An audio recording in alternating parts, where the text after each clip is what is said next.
Why, hello. Good evening. I'm filming at night again, so apologies for the lighting, but I just felt like hanging out. And here we are. I was literally sitting down on my couch, as you can tell by my very casual attire. I had the urge to discuss some things with you. First one being the books I read in December. Now I know maybe some of you won't care. 2021 is behind us, but I just didn't want to have these books go unnoticed and under the radar because I read some bangers at the end of the year. So I'm also doing this for myself just to keep track. And I just wanted to talk about some other things, you know, just catching up. Start with the books that I read. I'll try not repeat myself because some of these I did discuss in their entirety in a separate vlog. But the first book I read this month was Citizen by Claudia Rankine. That is a book of critical essays and poetry, all kind of woven into one seamless text, if you will. And certain essays or certain poets document the author's own experience being a Black woman in America, and other essays use recent events to discuss race relations in the US, racism, microaggressions, and yes, it was a stunning read. I think it would have been a great book to study in an academic setting. It reminded me a lot of a book that we read in one of my gender, race, and social justice classes, and it made me think of my prof, so I wanted to get it for her and give it to her as a gift. Because yeah, I just thought it was so impactful and just so many beautifully expressed points and opinions around just race in the context of the US. So I highly recommend you to pick that up if you haven't already, and if you're unfamiliar with their work, this is your chance to pick that up at some point this year. The next book I read was also incredibly informative and also nonfiction. That is Emergent Strategy by Adrinne Brown. And again, with the academia theme, that book was taught actually by the same professor who I want to give Citizen to, but that book was taught in a class that I did not take, but my best friend Zoe took that class and absolutely loved Emergent Strategy. She's underlined it, dog-eared a bunch of pages, and it's such a beloved book that she still carries around even after we're long done with our undergrad. So I was super excited to I'd read certain snippets of it for class actually, but I'd never read the whole book or any other of Adrinne Brown's work, and it was so beautiful. Again, it like they've put their heart and soul into their work, and that's such a beautiful thing to see, just somebody be so passionately curious about the whatever area that they are interested or want to discuss with you. And that book in particular talks about different ways that we can reimagine our reality, and she uses the world of science fiction, particularly the work of Octavia Butler. That is kind of like her idol, if you will, as a way to conceive of these different, healthier and more sustainable and harmonious worlds. So anyways, loved that book. That's just one of the main themes that book explores, but there's much more that I've actually talked about that book in a reading blog, so I will try and link it downstairs if you're at all curious about both of these books actually. And then I read a book of poetry, which I should have included it in my favorites because I absolutely loved it. I have to thank Eva for that recommendation 100%, because last year was my introduction to poetry. I'd never really dabbled in that genre before. I felt quite intimidated, if I'm being honest. Like I just felt like my little brain could not grasp the magnitude or yeah, I just felt like poetry would just like go over my head and I'm just too dumb for it. But it was really fun to dip my toes in, and I still don't know how to express like opinions or talk about poetry, because I find it to be, at least in my experience, such a like emotive, like I almost have like an emotive reaction to it, less so like words to express what it was that I liked about it or I didn't or whatever. Like it either spoke to me or it didn't speak to me, if that makes sense. But the book that I'm talking about, which I didn't even mention, is Whereas by Layli Long Soldier, and she is a Indigenous author based in the US. And I just thought that work in particular was completely mind-blowing and unlike any of the poetry I'd read prior. And I also discussed this book in another reading vlog, so I'm not going to bore you. But if you are, no, I don't know why you take my recommendation for poetry, because like A, like I said, I know nothing. B, I don't really know how to talk about it other than just feeling the emotions that the words convey or bring up within me.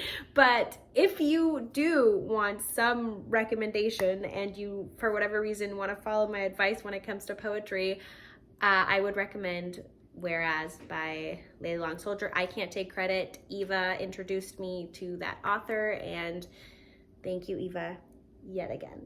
Then I read Assembly by Natasha Brown, which again was like see what I mean? Like December was just banger after banger after banger.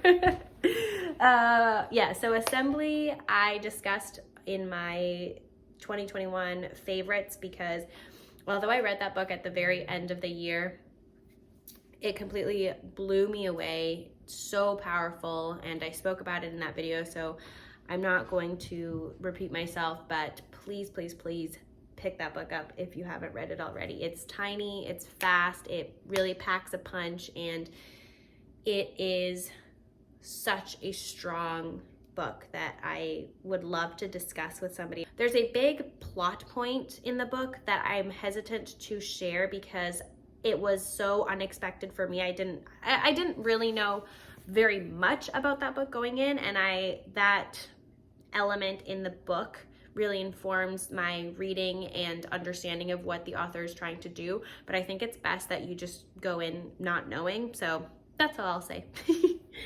Okay, then I read I Love You But I've Chosen Darkness by Vaye Watkins, and thank you so much, Penguin Random House, for gifting me a copy. That was so lovely to receive it in the mail, and I completely loved it as well. It's I would call it autofiction, because I was actually watching an interview given by the author, and she expressed how Claire, who's the main character in the novel, they share the same name, and it's no coincidence. Claire in the novel is the author's alter ego, so it's a way through which the author explored alternative avenues through which her life could have gone down. The Claire in the book takes certain choices or doesn't make certain choices that Claire in their personal life either did or didn't make, and so I found it interesting that a way that she was able to play out these different realities was through the lens of fiction. And yeah, I really enjoyed that book. It wove in a lot of different themes or tropes that I find really interesting. It's autofiction, like I said, and the main character, we are introduced to her at the point in her life where she's just given birth. She is a creative writing professor. She seemingly has this perfect white middle-class comforting life, and yet she's she feels incredibly disconnected and disembodied, and is searching for something that she feels like is missing in her life, or she's not content with her current situation. So with that, we are also told snippets of Claire's life before she has her child. So we go back to her childhood, and she actually comes from a cult background.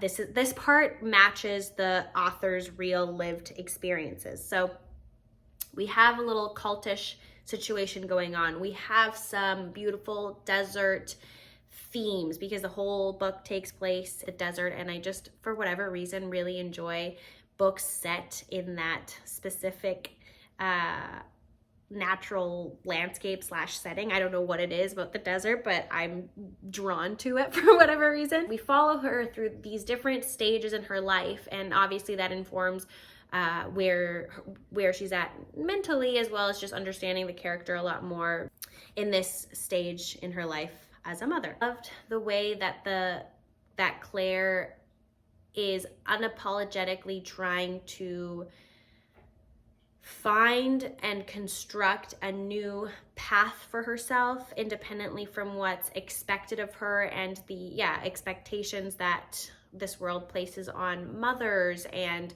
what that looks like, and what a good versus like bad mother is, and what it means for your creativity and your career. And it just engages in a lot of thoughtful conversation. I really liked seeing how this character kind of at the end takes her life into her own hands and creates a world for herself that she feels grounded and content in, that might look very different than your typical heteronormative like nuclear family structure. So that book is doing a lot of really cool things, and I thoroughly enjoyed it, so would recommend. And then I read The Freezer Door by Mattilda. Sycamore. I'm blanking on her last name, but I will insert picture here. And that book was so fun to read. I also spoke about it in a reading vlog, so I will link it downstairs. But it was such a quick, fast-paced, it's all written in like little vignettes, and it was so fun to enter the world of this person, and just the way that they wrote about Seattle, I just found so amusing and so relatable, and their experiences as a queer person living in this world. Yeah, I just loved that book. It was such a fun, sad, and hilarious little book. And then I read Dear Senthuran, which I also discussed, so that's all I'll say. But yeah, that wrapped up my reading year for 2021. Probably my best reading year yet. I was introduced, like Ben so eloquently said in his wrap up, so many beautiful authors and voices, and just books that I really connected to this year. Like I don't think I'd ever connected to a book before, and that was something really special and lovely. So I echo everything he said in that video. I will also link it down. I'm linking everything downstairs today. Yes, so that is all that I read. Apart from that, I finally recovered from COVID. If you can't tell, my spirits are just like way up, back to normal. And so that has been quite nice. I feel really privileged and thankful that I didn't have any complications. I was able to quarantine at home totally fine. But in that time of being exclusively at home and not working, I actually got myself a new job, which is very exciting. I'm working for my aunt. She's got an interior design company, so I'm helping her out with her business, and it's been really fun so far. If you don't know, I'm really into interior design and art and decor, so working in that field has been really fun and something that I'd never really done before outside of just like decorating my own space, and obviously being exposed to art from a really young age. My dad's an artist, and that's something that we bond over, just going to art shows and just talking about art and different designers or people that he admires and vice versa. So it's been quite fun. I'm not leaving the bookstore. As you know, the bookstore is closed for most of January. So I'll be back at work in February, but I'll be working part-time at both of my jobs. And it's just been really lovely because it's work from home. and I get to just pet my cat. I put him like right next to me by my desk, so that has been super nice. And yeah, just another creative outlet that I now have, so that has been really awesome. And what else? I've been watching Euphoria. It's back. I think I'm gonna rewatch season 1 because I honestly don't remember. Charlie didn't watch it, but he watched the first episode with me and he was like, wait, but what's the beef between Nate and the other guy? And I just honestly couldn't remember. So that show is wild. Oh my goodness. I just love it.